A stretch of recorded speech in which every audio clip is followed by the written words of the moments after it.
সাদা দুইটা খাবার আছে, সাদা কালার, হোয়াইট পয়জন বলা হয়, বিষ।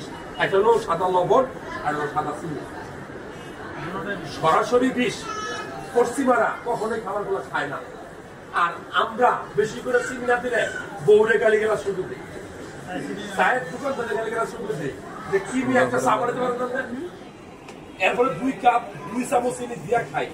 আমরা সারাদিন যে ভাত খাই, সারাদিন যে রুটি খাই, সারাদিন যে কেক খাই, এগুলো সব কার্বোহাইড্রেট, আলু কার্বোহাইড্রেট। খাওয়ার পরে একটা সময় 24 ঘন্টার মধ্যে আপনার শরীরে এটা চিনিতে রূপান্তরিত হয়। কথা কি বুঝতে পারছেন? এই যে এত খাবার খাইলেন, এত চিনি আছে, এরপরেও কি আপনার চিনি দরকার? দরকার। এই জিহ্বা, এই জিহ্বা দরকার। জিহ্বাটা যে কন্ট্রোল করতে পারবে। আমার 1 মাস আগে টিজি ছিল, টিজি কোলেস্টেরল ছিল 600 সামথিং। আমি 1 মাস 1 দিনও গরুর মাংস খাইলে, সবজি খাওয়ার চেষ্টা করছি। এই মাসে আমি ভাবছি সেটা 209 আছে।